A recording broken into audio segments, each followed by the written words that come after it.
วันนี้ก็มาทำบุญใส่บาตรวันอาทิตย์แล้วต่อไปก็ฟังเทศน์มหาชาติวันนี้เป็นวันบุญเพราะฉะนั้นต้องทำใจให้ดี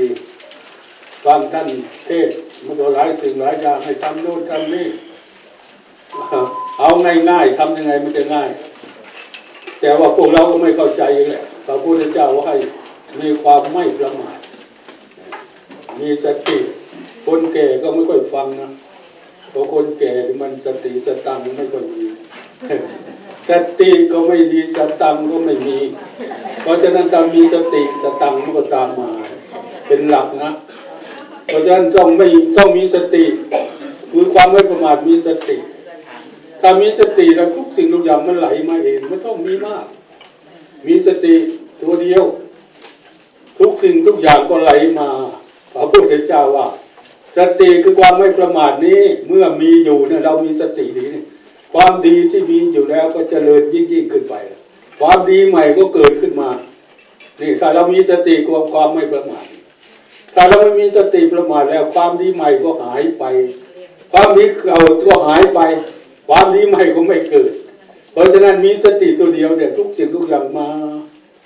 ไหลมาเทมาภาษาไทยว่าอย่างนั้นเพราะฉะนั้นเอาง่ายๆก็อย่าเป็นคนขาดสติอย่าประมาทขาดสติทำยังไงไม่ประมาทขาดสติสมมติว่าหลวงตาพูดนี่ปุ๊บตาก็มองหลวงตาถ้าเป็นทำโน่นทำนี่อยู่แสดงว่ามันไม่มีสติถ้ามีสตินี่เดี๋ยวพอพระพูดปั๊บจิตตรงนั้นก็อยู่ที่นั่นไม่ให้ไปไหนนั่นแหละเขาเรียกว่าสติระวัง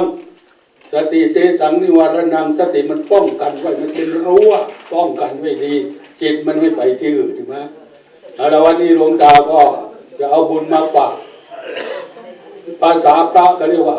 ปฏิทานะไมให้ส่วนบุญแล้วพวกเราทั้งหลายจะต้องมีอะไรหลวงตามีปฏิทานะไมให้ส่วนบุญ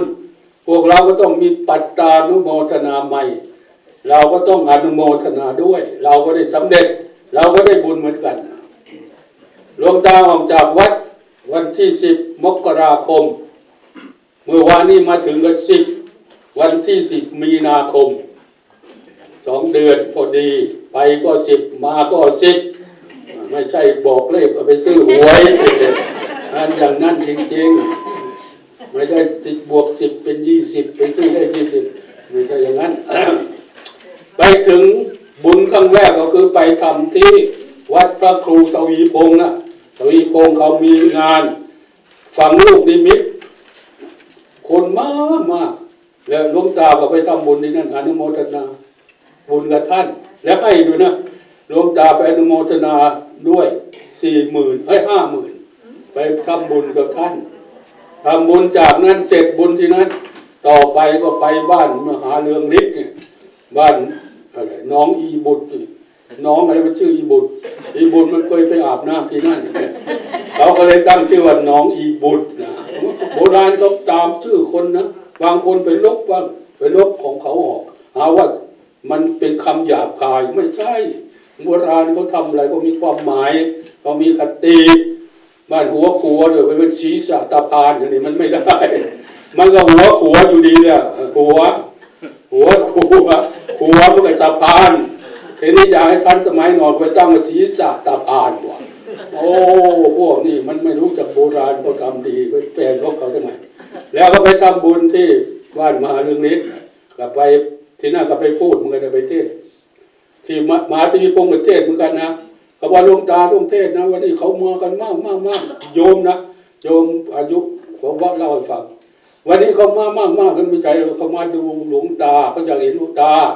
เห็นมหาทวีพงศ์พระครูทวีพงศ์ประกาศไปว่าหลวงตาชีจะมาอย่างนั้นอย่างนี้ใครอยากเห็นก็มาดูว่าเป็นยังไงหลวงตาชีเป็นคนยังไงเขาเคยมานะท่านต้องเทศนะเขาว่าโยมเขาว่างั้นเขามาดูหลวงตาโฆษณามีค่าในหลวงตานี่ก่อนเขาไปโฆษณาได้ผลอยู่เขาไปโฆษณาที่ไหนในประเทศที่นั่นแล้วก็ไปเทศที่น้องอีบุตรอีกทีนึงกลับจากนั้นมาบุญครั้งต่อไปก็ไปทำบุญที่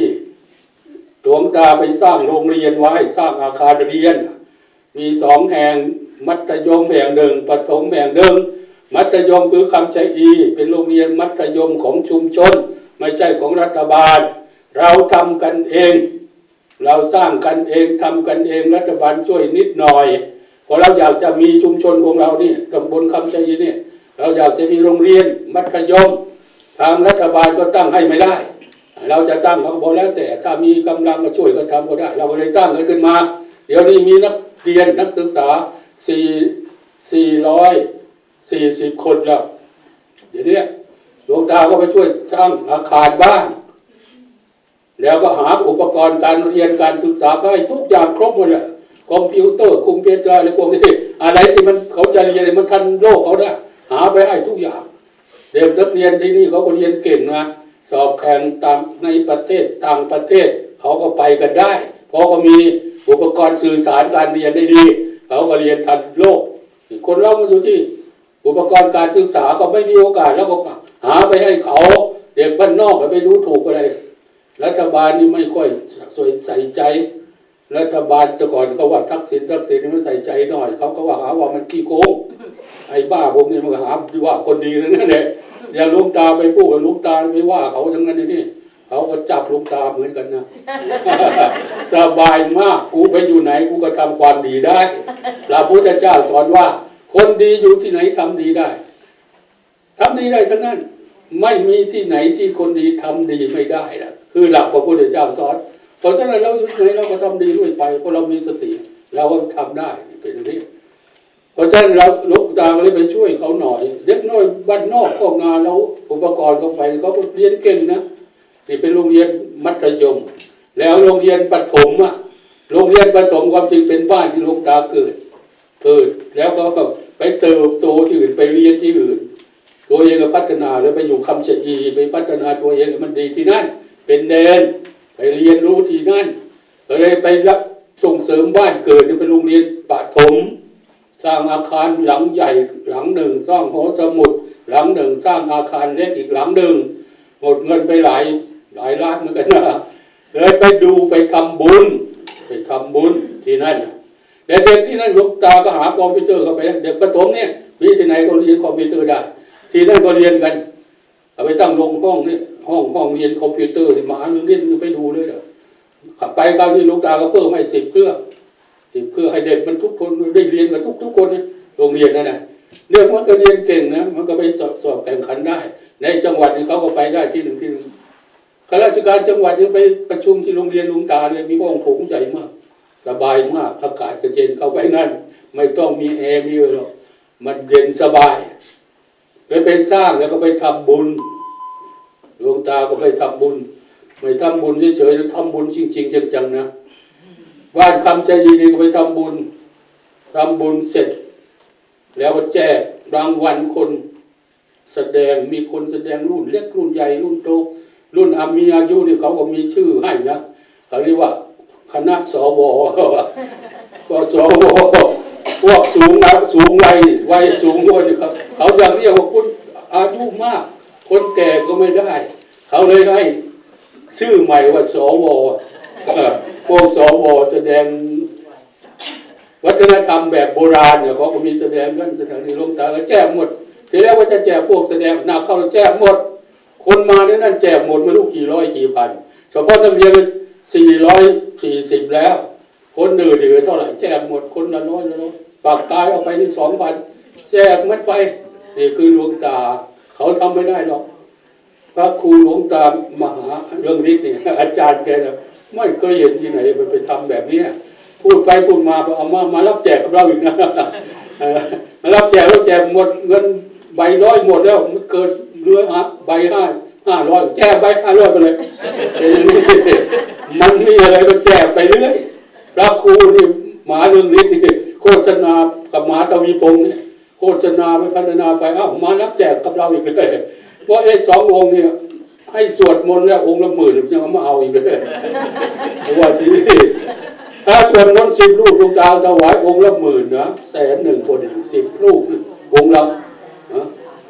เท่าไหร่เพราะฉะนั้นไปทำบุญจริงๆเรานี่ก็ไปทำบุญนี่โรงเรียน2 แห่งคำชะอีกับบ้านภูงามก็เลยไปทำเสร็จแล้วก็กลับมากรุงเทพอีก ทีนี้แข่งเดินหลวงตาก็ไปสุรินทร์ไปทำบุญสุรินทร์นี่เจ้าคณะจังหวัดที่ท่านมาทุกปีที่งานหลวงตาองค์เล็กๆชอบเอาอะไรพระใหญ่ๆกระตุดใหญ่ๆมาแจกคนนะเจ้าคุณสุรินทร์จะเป็นตัมโมลีเป็นองค์ที่เรียนเก่งมากนะอายุ70เท่าไหร่นะเรียนเป็น9 ประโยคแล้วก็สอบปริญญาได้ปริญญาเอกนะอายุ72ได้ปริญญาเอกนะไปรับที่มหาจุฬาว่าเขาประกาศทั่วโลกเลยแต่ว่าอายุ72ปีจบปริญญาเอกองค์นี้เรียนเก่งนะชื่อทองอยู่หลวงตาท่านมาทุกปีท่านมหาวิทยาลัยเขตของท่านมีศาลาปฏิบัติธรรมจุคนได้ทั้งพระทั้งคฤหัสถ์รวมกันแล้ว1,000 กว่าท่านว่าไม่มีที่ปฏิบัติแต่ท่านก็ไม่ขอเราโดยตรงนะหลวงตาก็เลยบริจาคไปให้ท่านสร้างศาลาปฏิบัติท่านก็เลยนิมนต์ไปดูแล้วก็ไปทำบุญที่นั่นไปสุรินทร์นะทีนี้ไปแล้วศาลานี่มันก็กว้างจริงๆนะแต่เรานั่งไปดูไปทำไมมันไม่มีฝาเกิดลมมันพัดมาทำยังไงแล้วเรื่องไว้จะไม่คิดสร้างฝาบ้างหรือเข้าไปนั่งข้างในตรงกลางทำไมมันร้อนนี่เรามันต้องทำดาดฟ้าอีกหรือขั้นบ้างเอาไปมาแดดดาดฟ้ากับฝาเนี่ยมันจะสำคัญกว่ากันให้ท่านคิดก็แล้วกันเราคิดแล้วช่างเขาคิดเขาจะทำยังไงแล้วว่าบอกข่าวก็แล้วกันเดี๋ยวผมจะส่งมาช่วยให้มันเสร็จเรียบร้อยเดี๋ยวเราทำไปมันไม่สมบูรณ์ตายไปเดี๋ยวไปอยู่บ้านไม่มีฝานี่ก็แย่เลยเดี๋ยวมันก็ร้อนจัดด้วยก็เลยทำมันสมบูรณ์หน่อยก็เลยท่านทำแล้วไปทำที่นั่นหลวงตาก็ไปเทศอีกเหมือนกันนั่นไปเทศไปพูดธรรมะให้ฟังหลวงตาก็มีคำเขาไม่เทศไม่พูดแล้วก็หรอกแต่หลวงตาว่าไอ้เจ้าคุณเนี่ยเป็นชั้นธรรมนะมันนอกไม่ค่อยมีหรอกแต่ก่อนนี่เป็นชั้นธรรมธรรมโมลีท่านเป็นรองอธิการบดีวิทยาลัยเขตสุรินทร์ด้วยหลวงตาก็เลยพูดถึงว่าแล้วมาที่นี่มีสิ่งหนึ่งที่ประทับใจหลวงตาเป็นเสน่ห์มากคือทองอยู่แล้วคือท่านชื่อทองอยู่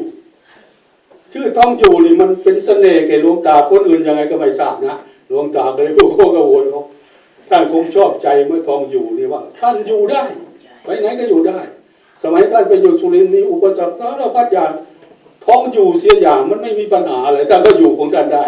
อยู่มาจนบัดนี้เจริญรุ่งเรืองเพราะท่านชื่อทองอยู่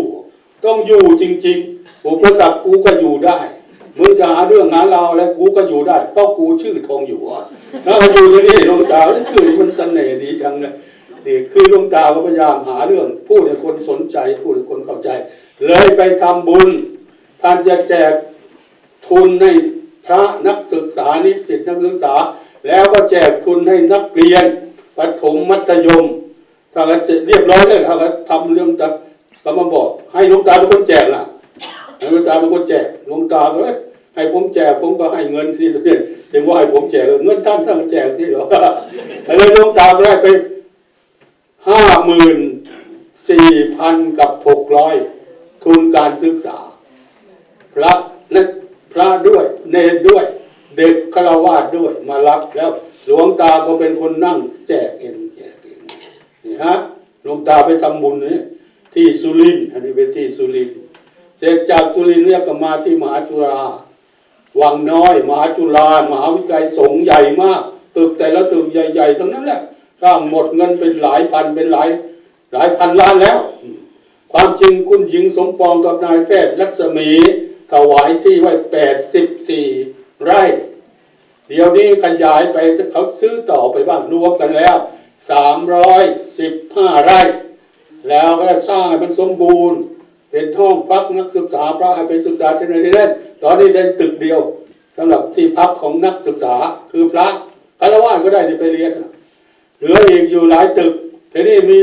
อุโบสถน้ำหลวงพ่อปัญญาท่านสร้างไว้สร้างในน้ำนะอุโบสถนี่สวยมาก